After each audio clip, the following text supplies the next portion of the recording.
Hi everyone. If you're wondering what this is, me, Rux, has decided to rank every JoJo part. So today, that is what I'm doing, right? So yeah, um, I'm gonna be real. I don't read the manga, and I'm just going off of anime only. So we only have 6 parts. So hopefully this video isn't too long. But yeah.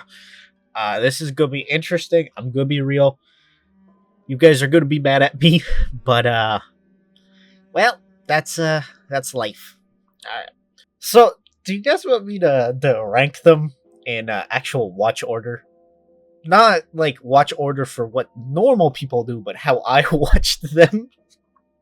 Because this is gonna be terrible if that's the case. Because I gotta explain something. Okay, I was an idiot.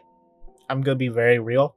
So, I when I first was getting into JoJo, I saw a video by Mother's Basement that was talking about part skipping, and not just him, but a decent chunk of people I saw on the internet were bringing up part skipping. And they said you can skip part 1, go right to part 2, part 2 is really good, then go into part, and backtrack. I did that. So, my watch order for JoJo was completely messed up. It was 2, 3, 4. Then I was like, man, I like all of these. I should watch part 1. I watched part 1, then I watched part 5, and then part 6. Now, to put into perspective, I watched part 6 as it was coming out. So I'm gonna be real. It's not. It's not the exact same because I couldn't binge it, but I could also binge it because of how it was released. We'll get into that when I talk about it. So yeah. Anyway, though, I'm gonna be real. I kind of want to talk about part 5 and 6 first. So screw everything. I'm just doing that. Anyway, I'm gonna go with what I think the worst JoJo part is. That is part 5, and I think it's a C tier. Why do I think it's a C tier? Well, the plot is engaging and the characters are decent, but I don't believe they have enough memorability aside from the fact they have really weird designs and quirks. Now, do I hate it? No, not even in the slightest. It's still a C tier. Animation is really good, and I would say the soundtrack is very nice, but overall, I did not find myself being attached to the main cast, and in particular, Giorno, that much, which did hurt the narrative impact that certain character deaths and changes. It didn't affect me as much because I did not find them as engaging as some of the other side casts for JoJo's, right? Anyway, I know I'm starting off with a hot opinion, but yeah, I think part 5 is the worst part in the anime, at least. However, if I'm being real, that's kind of close, because part 6... Okay, so part 6 and part 5 almost have opposite problems. I think part 5 has a bad overall ride, but a solid ending.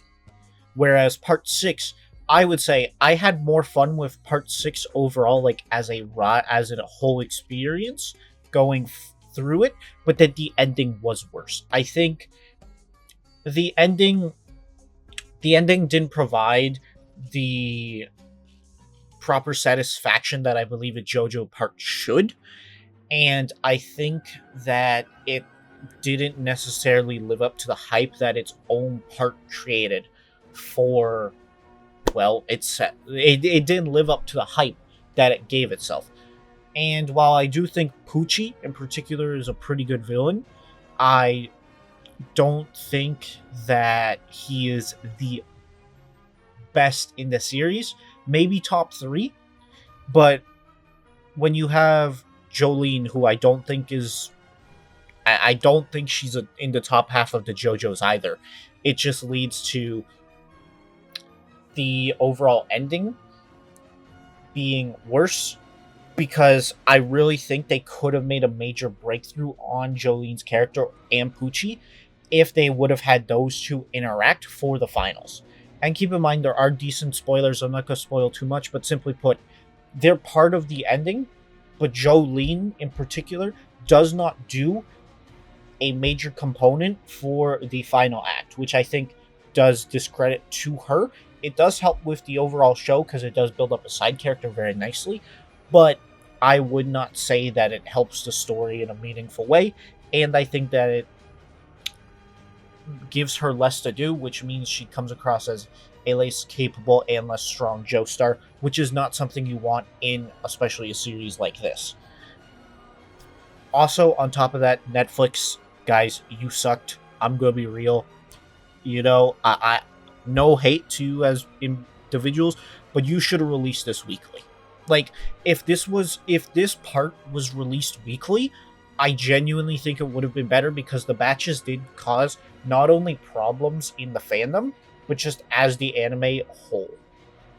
Because it didn't necessarily feel like they were being dropped because they were arcs. It felt like they were being dropped because they had a quota of 12 or 13 episodes being dropped at a time. And it just didn't lead to an overall fun experience. I genuinely think if it was released weekly, the hype building up between each and every episode would have provided a better experience for not just me and other viewers, but for the anime community as a whole. And we even see examples of this, like obviously Dragon Ball, Dragon Ball Super. After episode 110 and 111, viewership spiked in that, but it also created a lot of mystery. And you compare that to, say, even Dragon Ball again with Dragon Ball Daima, the unveiling of Super Saiyan 4, that build up and the leading payoff after that. I think it contributed a lot to the show's hype, and it overall made interactions with the community a lot better. So season 6 having that negative disadvantage did not help them. Anyway, that was a long ramble, but yeah. Next, I guess we're going backwards. So, part 1. I really liked part 1, if I'm being real. I think part 1 does a super solid job setting the foundation of the rest of JoJo's. I think it provides a very interesting antagonist in Dio, obviously. I think Dio's the best antagonist in JoJo's. I don't think that's a very hot take, but I think he is. On top of that, I believe that he is very interesting, plus his relationship with Jonathan provides proper fuel to the fire for the rest of these parts. Now, I wouldn't necessarily say that I enjoyed it more than, say, other JoJo parts, well, apart from the bottom two, but I still think that overall it is a solid experience. Plus, I think it's only like 9 or 11 episodes, if I'm remembering it right, which is just one normal season. It's slightly less than one normal season of anime, and I think that rather quick pace allows it to not stay that stale.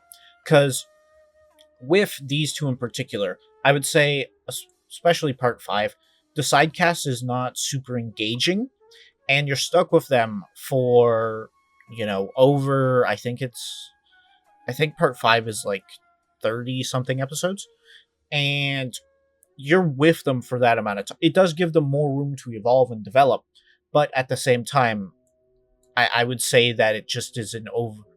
You spend almost too much time with them, and it does lead to the ride being longer, but sometimes that's not always a good thing. Whereas the side cast in part 1 is not that crazy. Obviously, there's highlights like Jonathan and Speedwagon, but I would say that the Zeppeli is not that engaging, and and that's basically 1/3 of the main cast down. So, and I don't think that it overstays its welcome, like I would say the other two parts that I have put below it. So even if it does things to a similar level of quality, I would say that it doesn't overstay its welcome as much, therefore it's easier to go through and easier to watch, which is why I put it as a superior part. On top of that, it does have a better antagonist. That is one thing I didn't bring up about part 5. Part 5 has, I think, the worst antagonist in all of JoJo's. Now, I haven't read the manga, so it might change, but so far, I think Diavolo is not that engaging, and I really don't think he does anything other than seem menacing, but every other JoJo villain does that. And now is part 4. It's probably objectively the best part. Like, when I watch part 4, I think it is the best part, but not necessarily my favorite. Now, I think it does a lot of things right. And I think that the having a general location that we just sort of develop as the show goes along is very nice.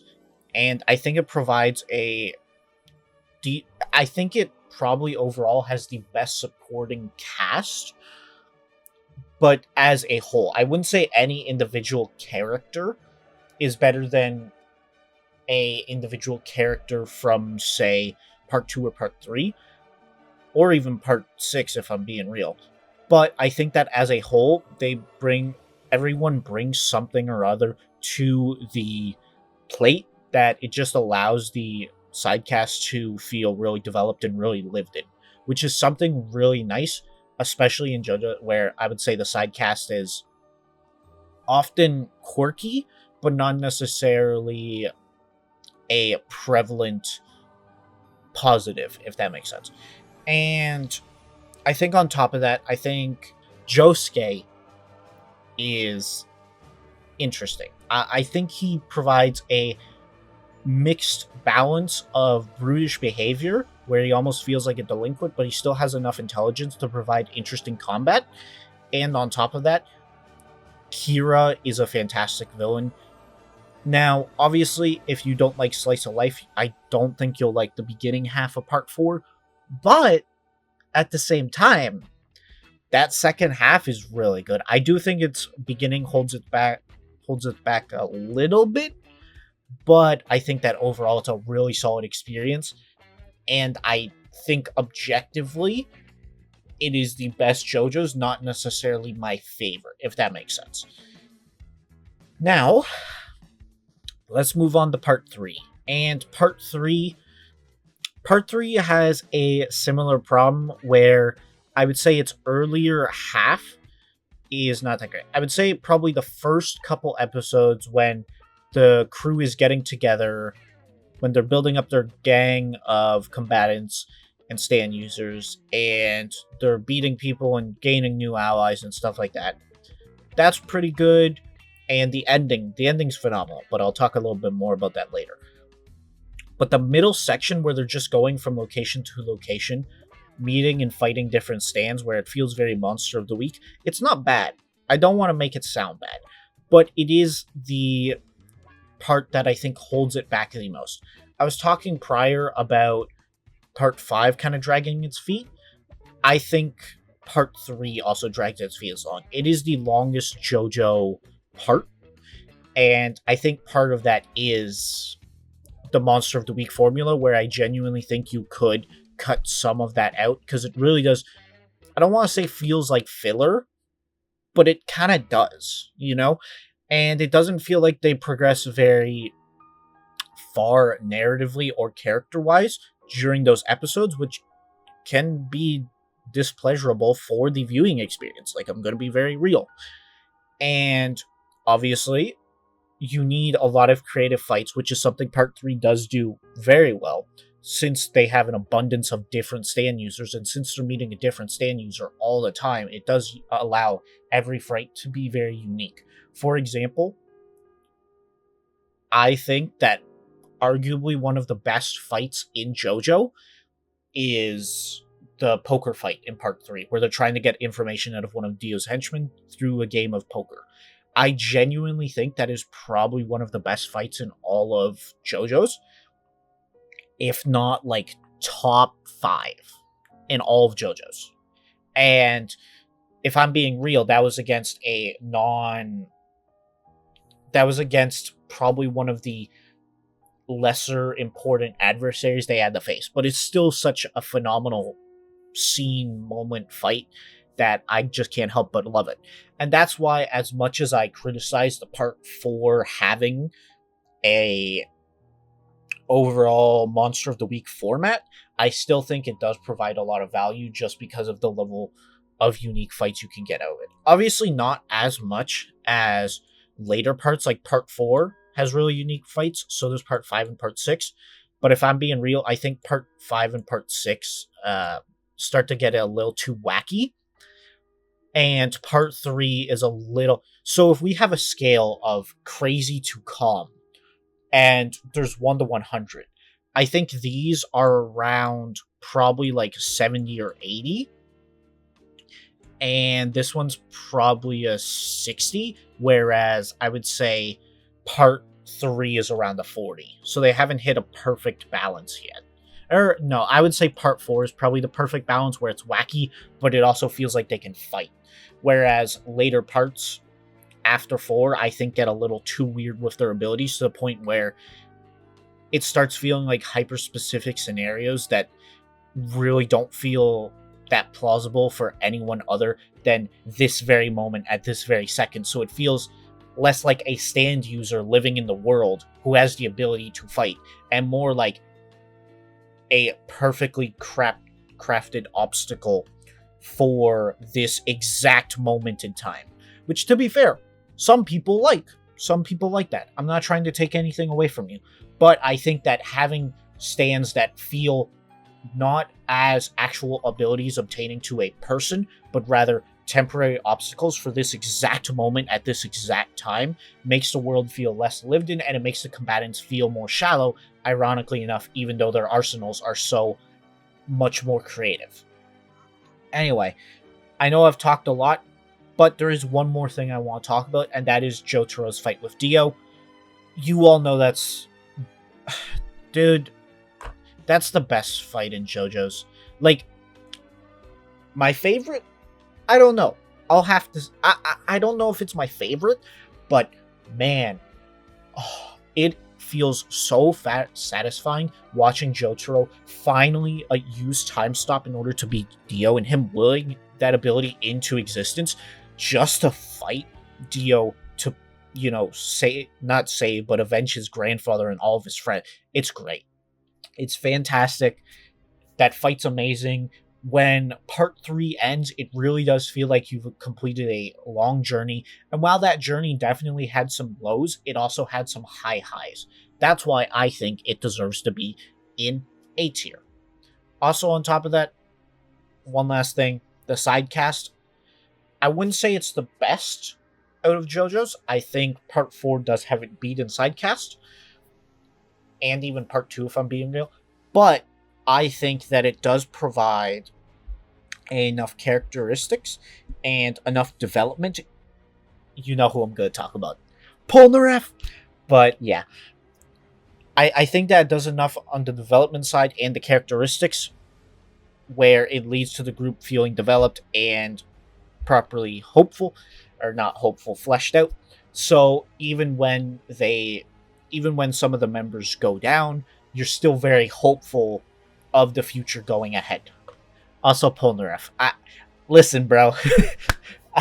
I have never publicly cheered on Polnareff, okay? But I'm gonna say it. He's awesome. I don't care what anyone says. And next. Alright, this is my favorite part. And this is gonna be weird to some people, maybe, I don't know. But I think part 2 is my favorite. Now, I gotta be honest, I think Joseph is, well, he's probably, Young Joe is probably not my favorite, but the fact that he is in part 3 as well, and part 4, makes him my favorite just because he has so much going on. On top of that, I love the way he fights in part 2. I love the way the environment is utilized in part 2 through the use of Hamon. I understand why stands were implemented, and I think as a power system in a story, stands are better. However, I think the way Joseph, in particular, uses Hamon is really creative, really ingenious, and it makes every single fight feel unique and feel properly explored. And I also think that it does the right amount of silly and serious, wacky and just brutish. Because at the end of the day, we're all being real. Sometimes we want to see people hit each other, okay? Hit each other with bricks. And sometimes we also want to see someone with a super creative, solution to a problem that is, very wacky and energetic. And part two manages to pull off most of its fights with that. Also, while the Pillarmen are not some fantastic villains, or they are really good, Cars in particular I think is interesting. I think that they're not in the top half of the villains, if I'm being real. But they still do provide a really good challenge. On top of that, part two I think has a very, very, very good pace where it doesn't feel too long, doesn't feel too short, and it never feels like it's dragging its feet. And then there is one thing. Okay. Spoilers ahead for part two. I gotta talk about this, but man. Okay, everyone ready? Okay, we're going. When Joseph launches Cars into space through the volcano, I think that was probably the second most satisfying moment in all of JoJo's. For me personally. I think that they all have satisfying villain defeats, but the two most satisfying ones are Dio and Cars, right? Now, that obviously most likely is objective for me, but I genuinely think it is probably one of the best moments in the series. On top of that, I think the side cast is very, very, very interesting. It's fleshed out properly. While we didn't have as much time with Caesar as we did of other members of the JoJo's sideman or sidecast, I think that he does a really, really, really different dynamic to what is needed for Joseph. And it just provides a great oil and water scenario, and watching them, work together in order to fight this ancient force, it does a fantastic job. And I know objectively I think part 4 is better, but I'm going to be real. I don't know if you guys know this, but this is my YouTube channel. This is my list. So yes, that is the full list. I hope you guys enjoyed it, and I'm going to be hopping off. So this is Rox signing out.